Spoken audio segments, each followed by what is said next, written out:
ADM माझाक मध्ये स्वागत आहे।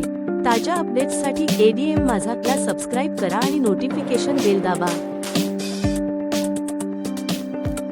आपल्या व्यवसायाची व्हिडिओ जाहिरात आमच्या एडीएम माझा या चॅनेलवर लावा अगदी माफक दरात आणि मिळवा भरभरून ग्राहकांचा प्रतिसाद। जाहिरातीसाठी संपर्क 9665000653 व 8484868880। दादा, परिचारकांना जर उमेदवारी नाही मिळाली तर ते समविचारी आघाडी आपल्याला फायदा होईल का?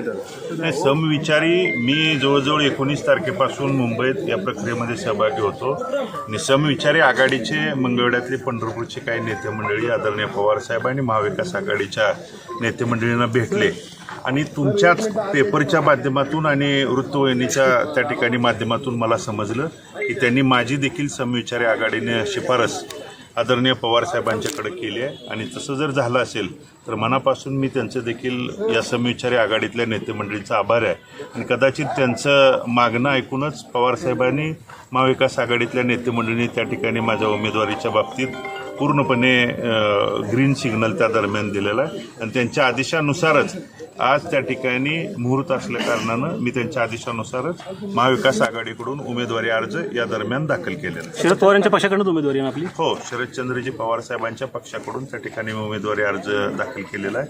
महाविकास आघाडीच्या नेते मंडळीचा फॉर्म्युला त्या ठिकाणी ठरलेला आहे। काही थोड्याशा ठराविक जागांच्यावरती वरिष्ठ नेते मंडळीची चर्चा दरम्यान सुरू आहे। आज उद्यामध्ये त्या दरम्यान जागा आणि प्रमुख त्या ठिकाणी लिस्ट जाहीर झाल्यानंतर एबी फॉर्म सुद्धा त्या दिवशी त्या ठिकाणी प्राप्त होईल। काँग्रेस पण या जागेवर दावा करते असं समजतं? दावा करताना त्या दरम्यान दिसतंय, त्यांच्यासुद्धा त्या दरम्यान चर्चा आहे। काँग्रेस असेल किंवा महाविकास आघाडीकडं, ही महाविकास आघाडीच्याकडं त्या ठिकाणी मागणी केलेली आहे। वरिष्ठ नेते मंडळी जो त्या ठिकाणी आदेश मला देतील, जो निर्णय देतील तो मान्य करून मी लढणार आहे त्या ठिकाणी कार्यकर्ता आहे। तिकीट न मिळण्यास अपक्ष उभा नाही, न मिळाल्यास हा विषय त्या ठिकाणी येणार नाही, त्यामुळं त्या पुढच्या गोष्टीकडं मला तुर्तास तरी त्या ठिकाणी बोलण्याची काय आवश्यकता? महाविकास आघाडी या जागेकडे सातत्यानं सस्पेन्स ठेवलाय, एवढं सस्पेन्शन नेमकं कारण? सस्पेन्स एका जागेपुरता नाही तर महाराष्ट्रातल्या बऱ्याचशा जागेंच्या बाबतीतला त्या ठिकाणचा सस्पेन्स आहे आणि नक्की तो आज उद्यामध्ये क्लिअर होताना देखील संपूर्ण महाराष्ट्राला त्या ठिकाणी दिसेल।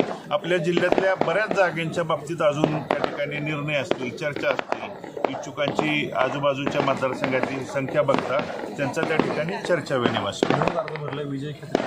विजयाची खात्री नक्की आहे, कारण या पुनर्रचित झालेल्या मतदारसंघानं 2009, 2014, 2019ला नानांच्या पाठीमागे आशीर्वाद देण्याची भूमिका त्या ठिकाणी व्यक्त केली। नानांच्या नंतर दुःखद निधनानंतर झालेल्या पोटनिवडणुकीला मी सामोरं जात असताना 3700 मतांनी त्या ठिकाणी मला पराभव स्वीकारावा लागला, पण तो पराभवातल्या झालेल्या त्या ठिकाणी उमेदवार म्हणून ज्या चुका असतील किंवा त्यावेळी अनेक शक्ती, अनेक ताकदी एकत्रित येऊन त्या पराभवामध्ये देखील त्या ठिकाणी सहभागी होत्या, पण त्या सध्याच्या विद्यमान आमदारांच्या कार्यकामाच्या पद्धतीमुळं त्यांनी देखील पश्चातापाची आणि विरोधाची भावना आज उघडरित्या बोलून दाखवलेली आहे। त्यामुळे ते त्यांची चूक त्या ठिकाणी दुरुस्त करतील।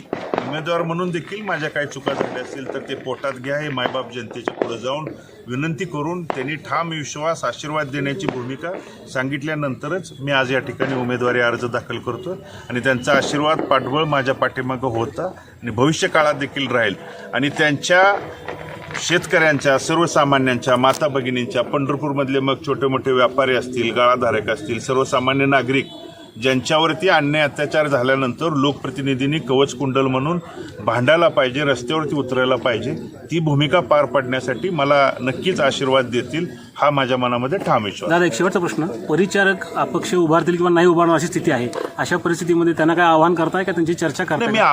मी या अगोदरच सांगितलं की समविचारी आघाडीच्या नेते मंडळींनी मला आपल्या पेपरच्या आणि वृत्तवाहिनीच्या माध्यमातूनच मला ऐकायला मिळालं आणि त्यांनी सुद्धा उघडरित्या सांगितलं की माझीही शिफारस त्यांनी त्या ठिकाणी केलेली आहे आणि त्याबाबत त्यांचा आभार मी व्यक्त त्या ठिकाणी केलेला आहे आणि नक्कीच जर मला उमेदवारी मिळाली तर समविचारी आघाडी देखील चुकीचा माणूस बाजूला सारण्यासाठी मनातले मनभेद त्या ठिकाणी असतील ते दूर सारून एकत्रित येतील हा मनामध्ये माझा ठाम विश्वास आहे।